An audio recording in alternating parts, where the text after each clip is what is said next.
बहुत ही सत्कारयोग मेरे साथियों, बच्चियों, भैनों, बच्चियां, वाहेगुरु जी का खालसा, वाहेगुरु जी की फतेह। नमस्ते।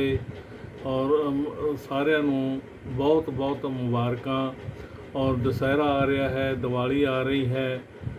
ਮੇਰੇ ਹੱਥ ਇੱਕ ਜਿਹੜੀ ਹੈ ਬਹੁਤ ਹੀ ਅੱਛੇ ਰਾਈਟਰ ਦੀ ਇੱਕ ਬੁੱਕਸ ਮਿਲੀ ਹੈ, ਜਿਸ ਵਿੱਚ ਸੀਕ੍ਰੇਟ ਰਹੱਸ, ਜਿਹੜਾ ਸੀਕ੍ਰੇਟ ਭੇਦ ਇਹ ਹੈ ਰਹੱਸ, ਇਹਦੇ ਵਿੱਚ ਪੜ੍ਹ ਕੇ ਬਹੁਤ ਹੀ ਜ਼ਿਆਦਾ ਆਨੰਦ ਆਇਆ।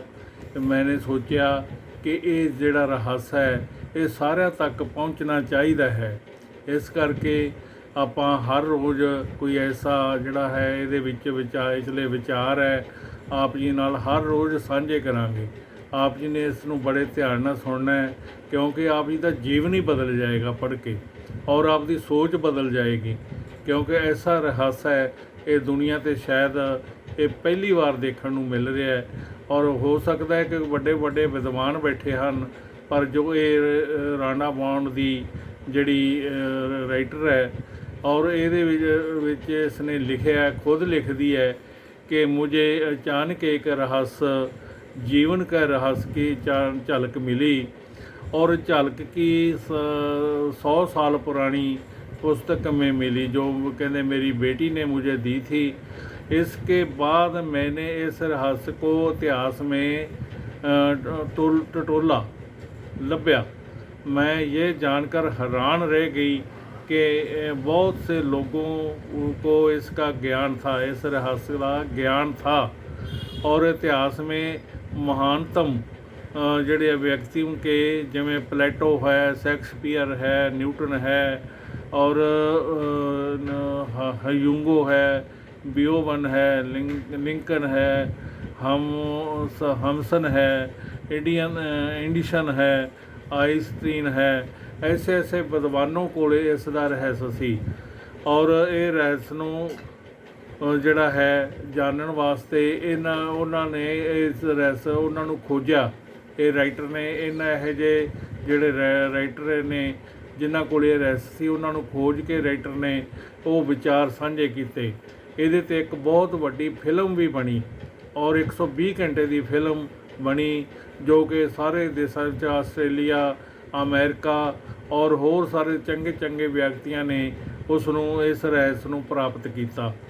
और कहते हैरानी से मैंने खुद से पूछा कि जे इंसान यह रहस्य को नहीं जानता है, ये रहस्य को दुनिया के हर इंसान तक पहुँचाने की इच्छा मेरे भीतर जागी, आग की तरह जड़ी है धड़कने लगी।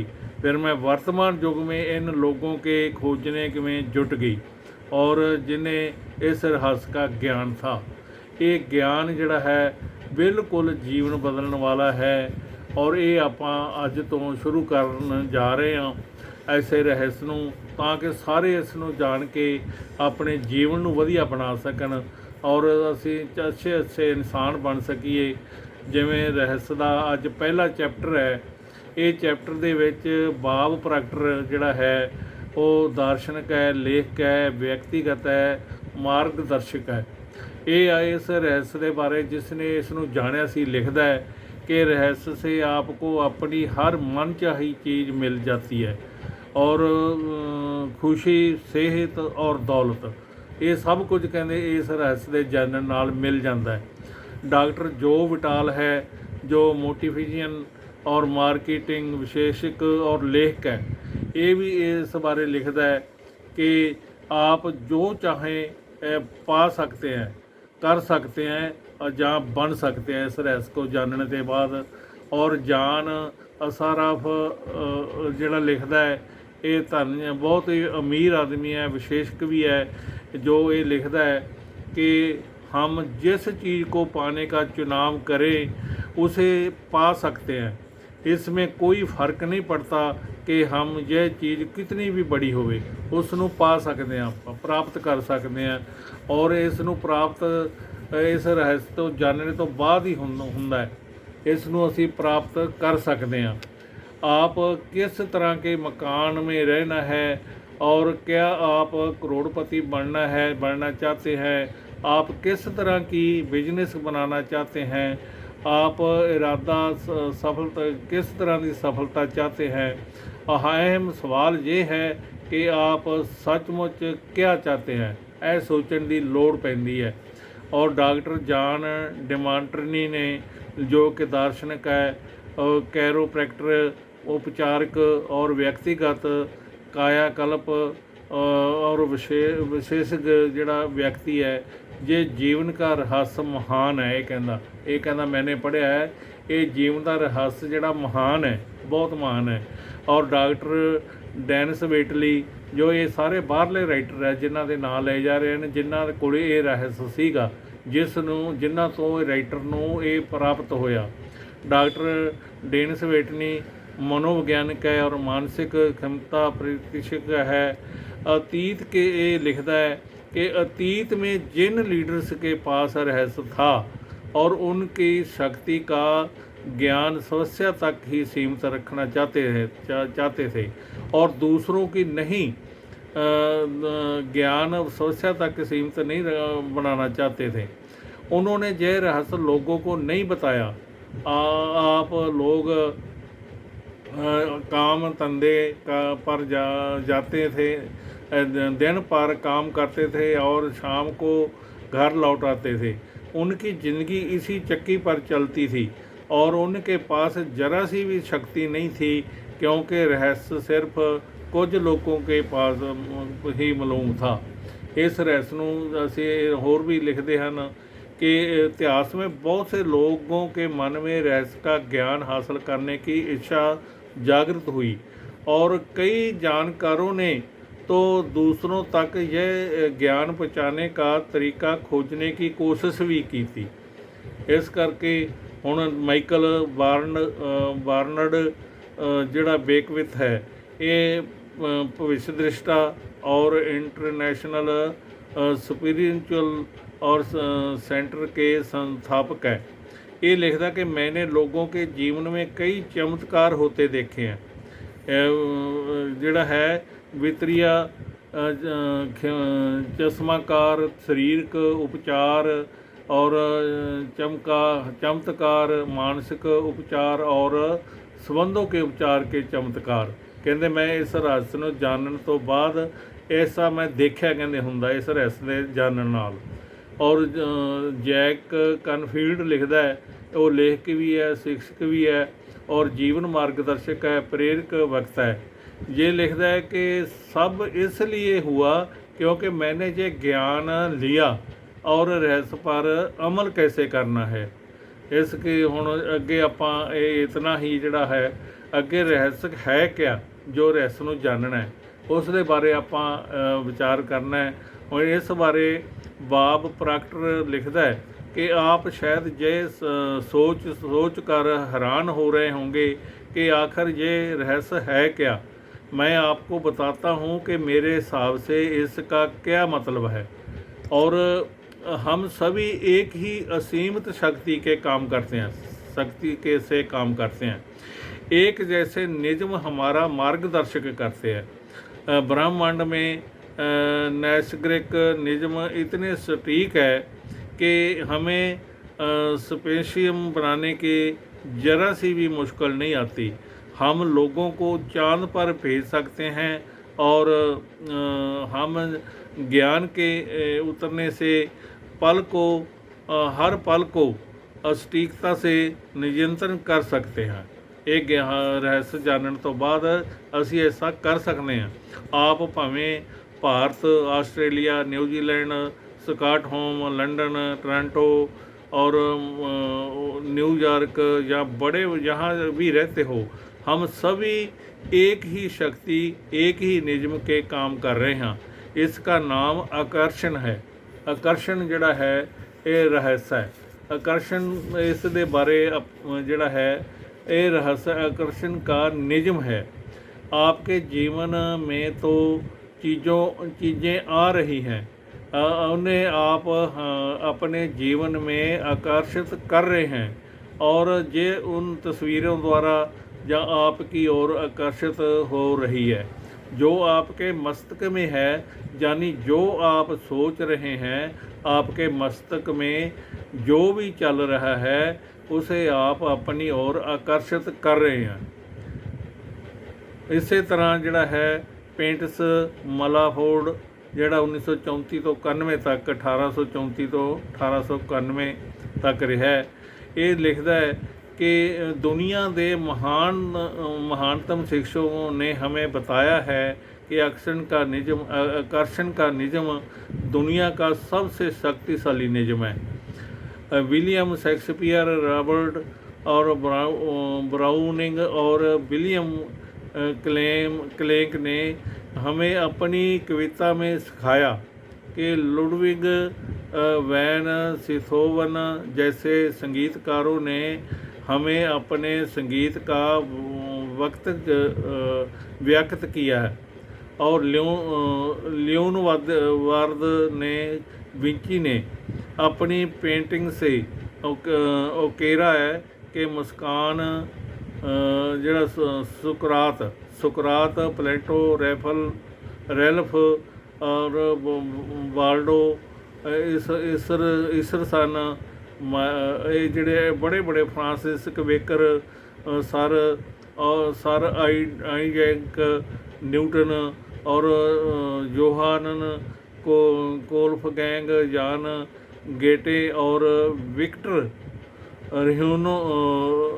ह्यूगो ने इसे अपनी लेखनी और दर्शक के व्यक्त किया है। इसी प्रकार इसके नाम अमर हैं और महानता सदियों तक भी कायम रहेंगे। इन्हों ने इस रहस्य ਨੂੰ ਜਾਣਿਆ ਸਾਰੇ ਰਾਈਟਰਾਂ ਨੇ, और ਇਹਨਾਂ ਨੇ ਜਾਣ ਕੇ ਕਹਿੰਦੇ ਅਸੀਂ ਸਾਨੂੰ ਇਹ ਦੁਨੀਆ ਤੱਕ ਰਹਿੰਦੀ ਦੁਨੀਆ ਤੱਕ ਇਹ रहस्य ਜਿਹੜਾ ਕੰਮ ਕਰਦਾ ਰਹੇਗਾ। ये रहस्य हिंदू धर्म, हमीटिक परंपराओं और बौद्ध धर्म, यहूदी धर्म, ईसाई धर्म और इस्लाम में मौजूद है। ये बेबीलोन और सिस्तर की प्राचीन सभ्यताओं की लेखनी और कहानियों में व्यक्त हुआ है। ये निजम युगों युगों से कई रूपों में व्यक्त होता आ रहा है और इसे सदियों से पुराने प्राचीन जड़े ग्रंथों में पढ़ा जा सकता है। इसे 3000 ईसा पूर्व में पत्थर पर उकेरा गया था।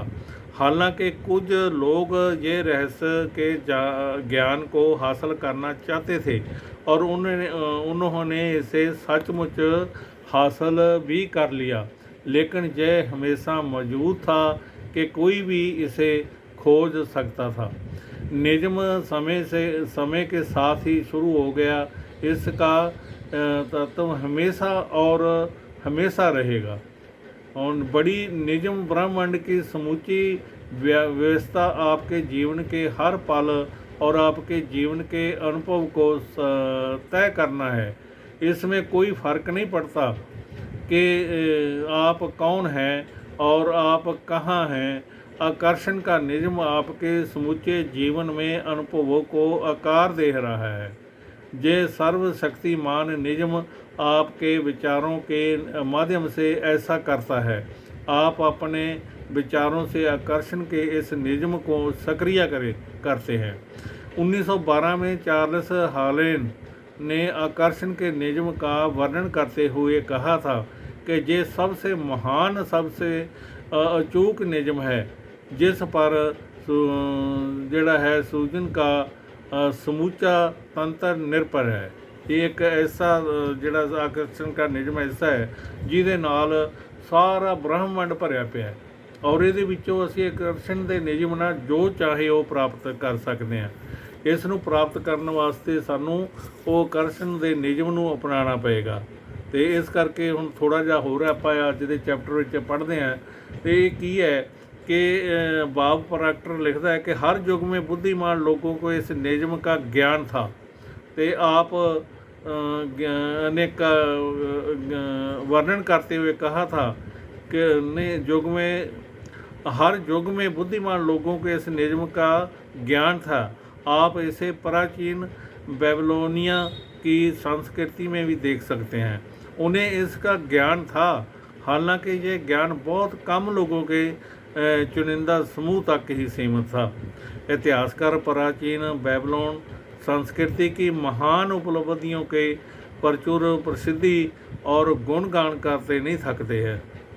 ये विश्व के 7 जड़े है आचार्य ने एक हैंगिंग गाइडेंस इसी संस्कृत की देन थी।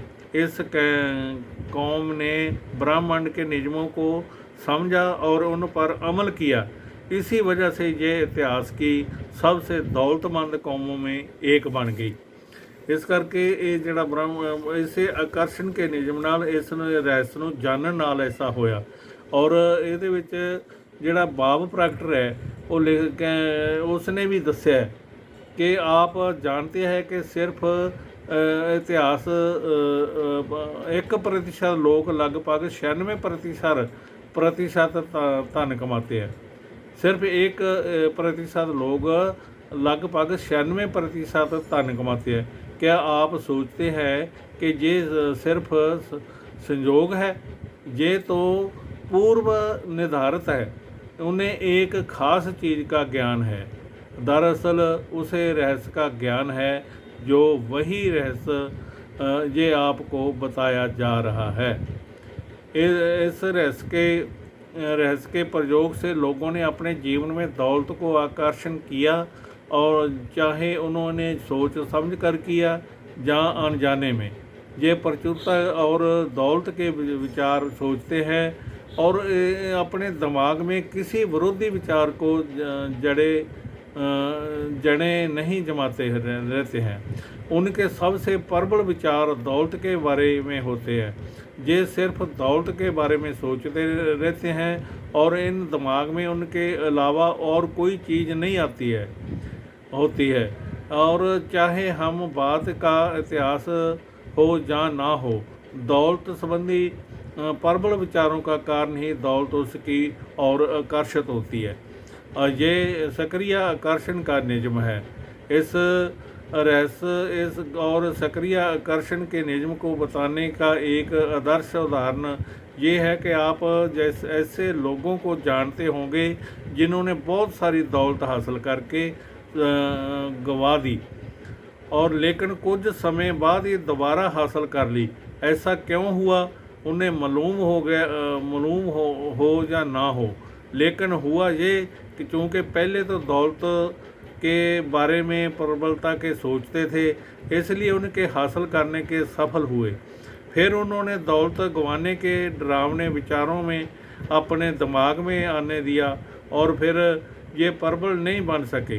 दौलत पाने के विचारों का पलड़ा हल्का हो गया और दौलत गंवाने के विचारों का पलड़ा भारी हो गया। इसी वजह से उन्होंने दौलत गंवा दी।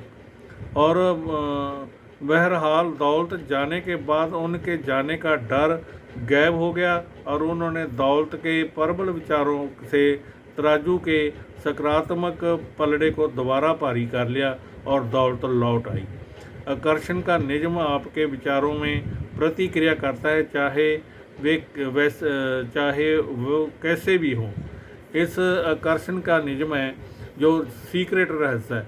इस ਨੂੰ ਅਸੀਂ ਜਾਣਨਾ ਹੈ। ਇਹ ਆਪਾਂ ਅਗਲੇ ਚੈਪਟਰ ਵਿੱਚ ਕੱਲ ਸਾਂਝਾ ਕਰਾਂਗੇ ਤੇ ਇਹਦੇ ਵਿੱਚ ਆਪ ਜੀ ਨੇ ਜਿਵੇਂ ਜਿਵੇਂ ਇਸ ਨੂੰ ਪੜ੍ਹਦੇ ਜਾਓਗੇ ਉਹ ਜੀਵਨ ਦੇ ਸਾਡੇ ਵਿਚਾਰ ਬਦਲਦੇ ਜਾਣਗੇ ਔਰ ਸਾਡੀਆਂ ਬੁਰਾਈਆਂ ਦੂਰ ਹੁੰਦੀਆਂ ਜਾਣਗੀਆਂ ਔਰ ਸਾਨੂੰ ਐਸਾ ਇੱਕ ਨਿਯਮ ਮਿਲੇਗਾ ਜੇ ਬ੍ਰਹਮੰਡ ਦੀਆਂ ਸਾਡੀਆਂ ਸਾਰੀਆਂ ਲੋੜਾਂ ਨੂੰ ਪੂਰਾ ਕਰਦਾ ਹੈ।